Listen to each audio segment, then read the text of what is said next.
인백스 양태선입니다. 이제 6월로 접어들었습니다. 과연 세린메이는 끝난 것인가요? 오늘은 매크로에 관련된 여러 가지 이슈들을 분석해 보면서 향후 주식시장을 전망해 보고 또한 우리가 조심해야 될 게 뭔지 하는 거를 찾아보도록 하겠습니다. 일단 한 7일 동안의 주가 움직임인데요. M7 주식들입니다. 메타가 가장 많이 올랐고요. 엔비디아, 애플, 마이크로소프트, 테슬라, 아마존, 구글이 제일 못 올랐지만 그래도 1.9%는 올라줬습니다. 다행히 대형주들이 계속 상승을 많이 해줬다 해가지고 저희가 우려했던 세린메이는 안 일어났구나 해서 한숨은 쉬게 되는데요. 과연 이 세린메이가 뭘까요? 주식을 10월 31일부터 투자를 시작해서 저게 이제 할로윈 데이입니다. 그래서 보통 할로윈 이펙트다 이렇게도 얘기하는데 다음에 5월 1일까지 6개월만 주식을 보유하는 전략입니다. 이렇게 하게 되면 1년 내내 가지고 있으면은 50년 동안 연평균 9%가 나왔는데요. 이 전략 쓰면 6개월만 보유만 해도 7.4%의 평균 수익이 난다고 합니다. 그래서 제가 이거 분석해보고 한국 주가에다 한번 대입을 해봤는데 한국도 먹힙니다. 그래서 다음에 기회 되면 한번 영상 만들어서 보여드리도록 하겠습니다.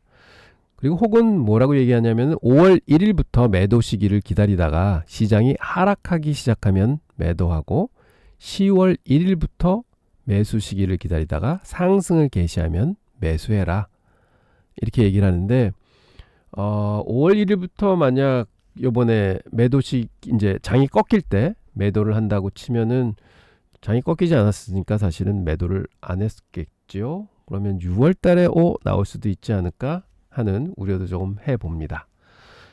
그래서 한번 바라보겠습니다. 2024년 작년입니다.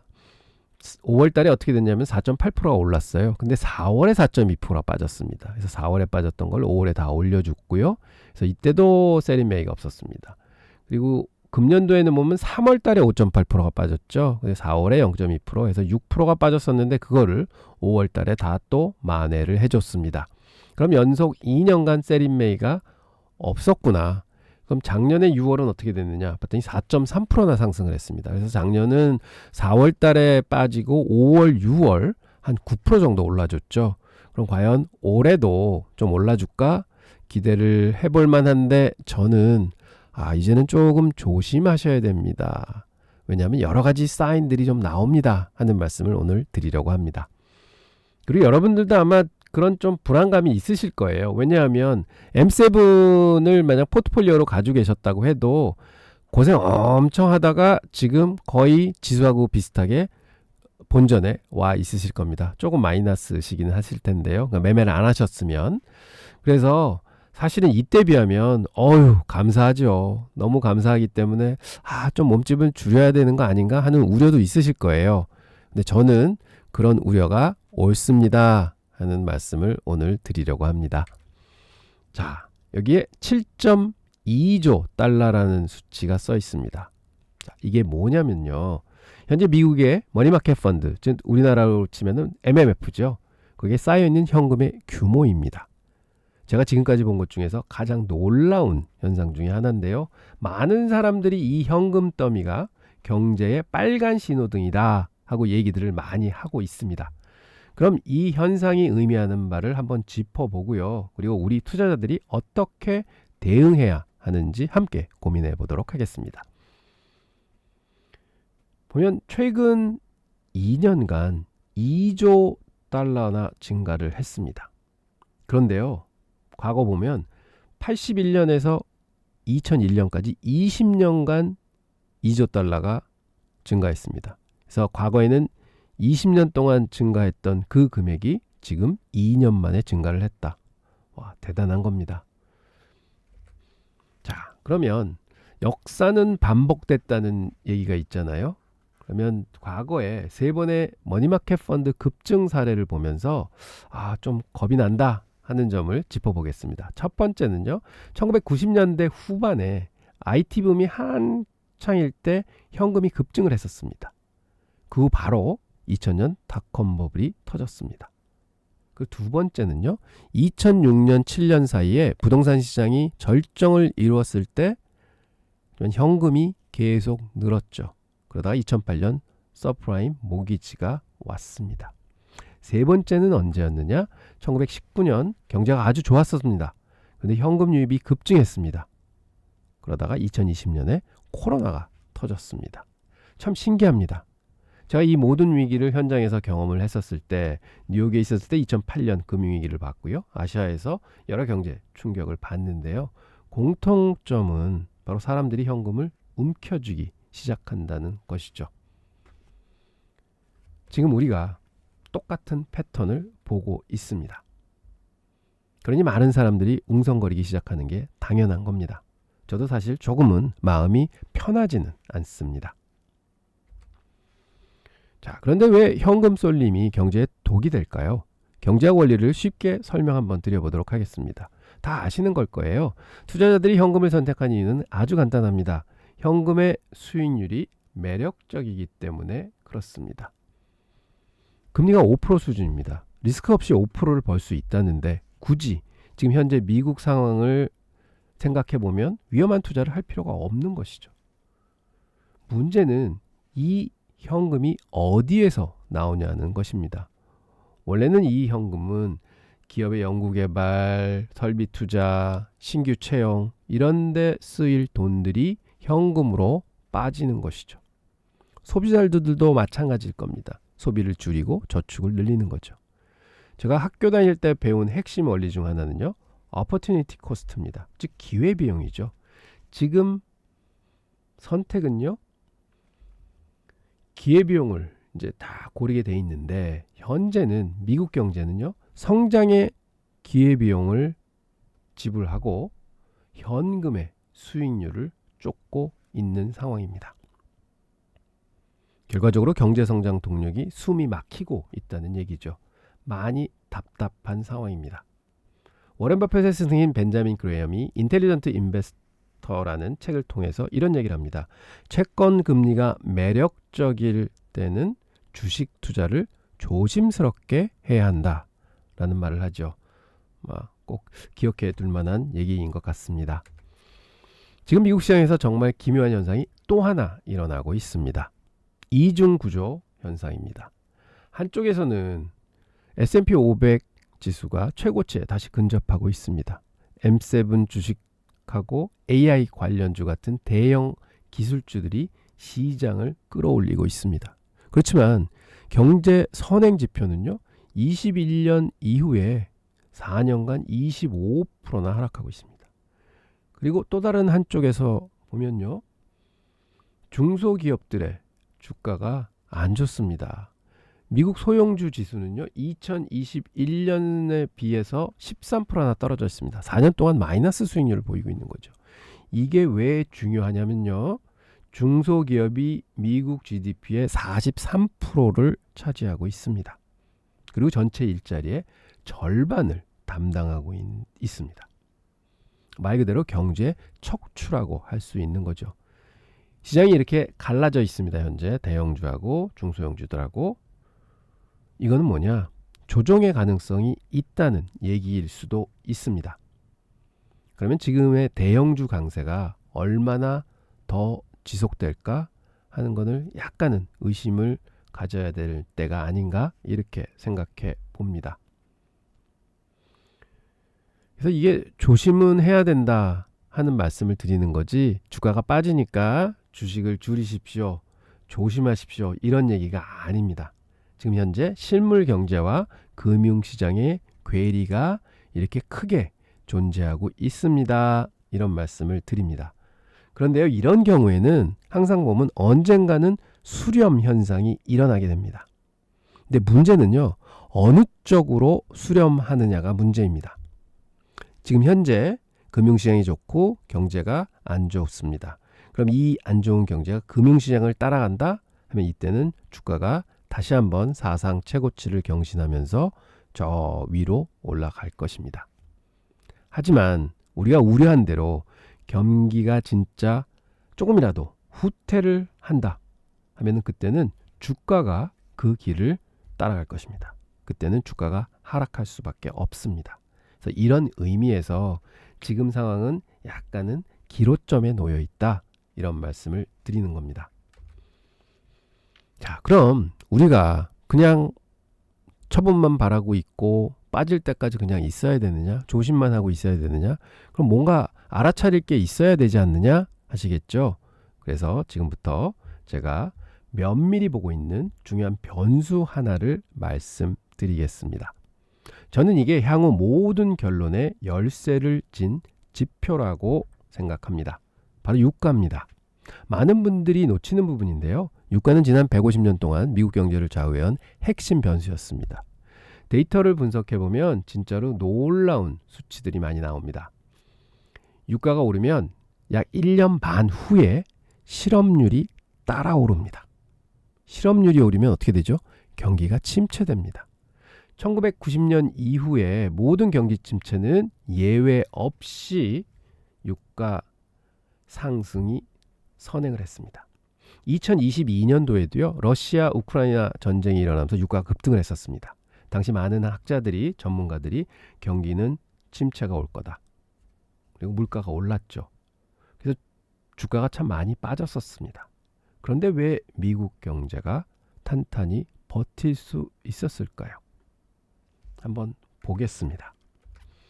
자, 이게요, 노란 게 유가입니다. 그 다음에 파란 선이 실업률입니다. 그래서 55년 동안의 그 움직임 모양인데요.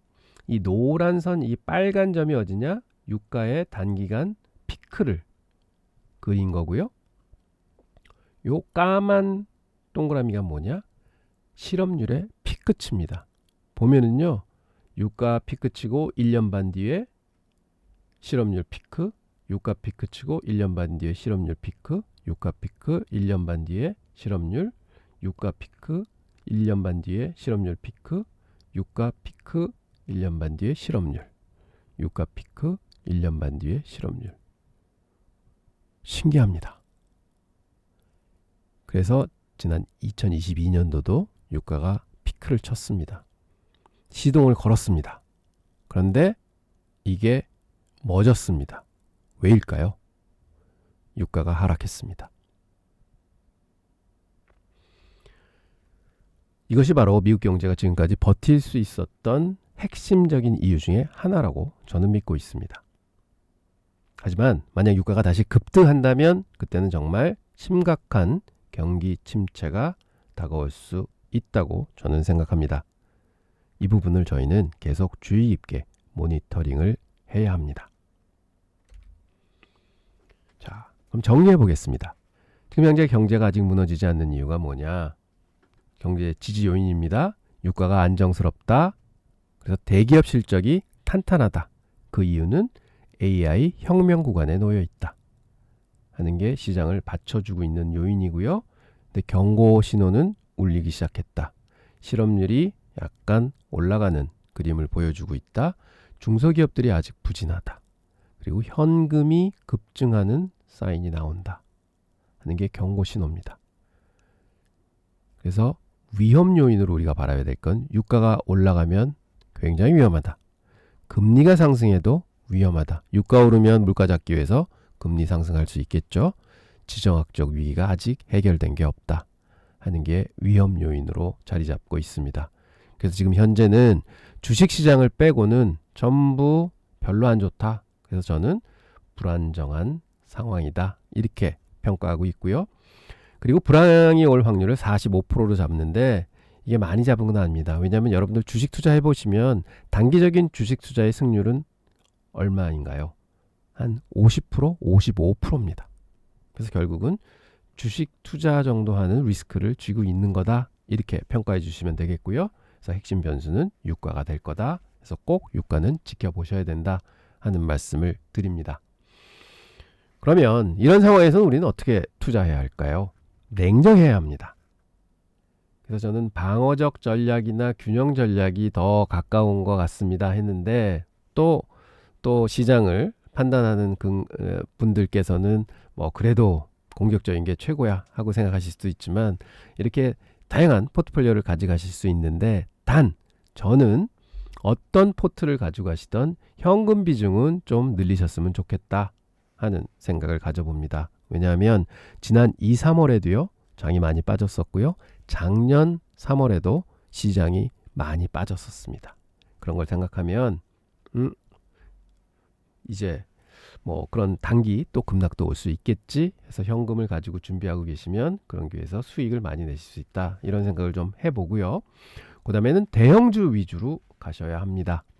그렇지만 다행인 거는 우리나라 분들이 미국 투자하실 때 대형주들 많이 투자하시죠. 근데 대형주 투자해야 되는 이유는 이런 위기 상황에서는요. 위기가 올 수 있는 상황에서는 현금 탄탄하고 재무구조 탄탄하고 현금 흐름은 안정적인데 그런 기업이 훨씬 유리합니다. 그리고 유가는 꼭 지켜보셔야 된다 말씀드리고 섹터 다각화도 필요할 수 있다 해서 필수 소비재나 유틸리티 같은 방어주 쪽에 조금은 포지션을 가져가셔도 좋다 이런 말씀을 드립니다. 제가 1998년도하고 그때 아시아 금융위기 있었죠. 2008년 글로벌 금융위기 겪으면서 배운 게 하나 있습니다. 위기 때 살아남는 것이 가장 중요하답니다. 손해 안 보는 게 중요하다가 아니라 살아남아야 됩니다. 왜냐하면 기회는 살아남은 자만이 쟁취할 수가 있기 때문에 그렇습니다. 그리고 제가 겁을 드리는 게 절대 아닙니다. 폭락이 올 거라고 말씀드리는 것도 아닙니다. 혹은 제가 주식을 하지 마십시오 하는 말씀을 드리는 것도 전혀 아닙니다. 꼭 이 점을 기억해 주시기 바랍니다. 정리하면 현재 7조 달러의 현금 쏠림은 단순한 통계치가 아닙니다.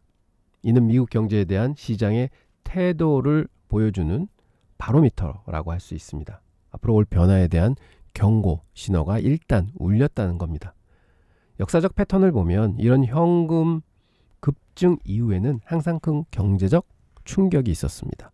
물론 이번에도 똑같을 거라고는 단정할 수 없습니다. 하지만 준비는 해야 합니다. 태풍이 올 수 있다는데 아무 준비 안 하는 것은 아닌 것 같습니다. 그리고 시장은 항상 옳다라는 것을 기억해 주시기 바랍니다. 지금 시장으로 현금이 몰리고 있다면 그만한 이유가 있는 것입니다. 그래서 현재는 저는 연착륙 시나리오가 35%라고 써 있지만 저는 100% 이렇게 됐으면 좋겠습니다. 유가가 안정을 지속하고 금리가 점진적으로 하향을 하고 AI 혁신이 계속된다 하면은 이 연착륙은 지속될 겁니다. 그럼 주가는 연중 최고치를 계속 뚫을 겁니다. 하지만 45%의 확률로는 좀 잘 안 될 수도 있다 생각하시고 그 시그널은 실업률이 6%를 돌파한다. 굉장히 위험한 겁니다. 중소기업들이 부도가 난다. 위험한 사인입니다. 소비가 급락한다. 굉장히 위험한 사인입니다. 그리고 충격으로 나갈 수 있는 것은 오일 쇼크나 지정학적 위기 이런 것들입니다. 그러다 보면 금융 시스템에 문제가 올 수도 있습니다. 이런 거는 꼭 일어나지 않겠지만 그래도 생각은 하고 있자 하는 말씀을 드립니다.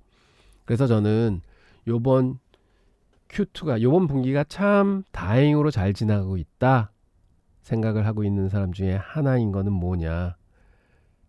트럼프 때문에 145%는 말도 안 되는 관세가 세상에 떠돌기 시작했고 그다음에 전 세계를 상대로 관세를 걷기 시작했습니다. 이거는 말이 안 된다고 봅니다. 그래서 진짜 위기가 왔구나 생각을 했지만 다행히 시장이 반등을 해줬고요. 그래서 큰 안도감을 가집니다만 저는 이번 3분기에는 유가가 본격적으로 좀 하향 안정세를 찾아서 그 인플레이션이 올라가지 않도록 해줬으면 좋겠다 하는 기대치를 가지고 있습니다. 그렇지만 우리가 지금 주의할 거는 유가입니다. 유가가 90불 넘어가면 큰일 나거든요. 그래서 결론은 처음에 썸네일에도 보여드렸지만 85불 돌파하는 유가에는 꼭 알람을 설정해 놓자 이렇게 말씀드리고요. 실업률 6% 안 갈 겁니다. 하지만 6% 근접하게 되면 굉장히 조심하자 말씀드리고 중소기업들이 탄탄해야 된다 하고 말씀을 드립니다. 자, 투자자 여러분, 지금은 욕심보다는 신중함이 필요한 시기입니다. 시장의 신호를 무시하지 마시고요. 항상 한 발 앞서 준비하시기 바랍니다. 다음 영상에서 또 뵙도록 하겠습니다. 구독과 좋아요 잊지 마시고 궁금한 점은 댓글로 남겨주시기 바랍니다. 감사합니다. 좋은 밤 되십시오.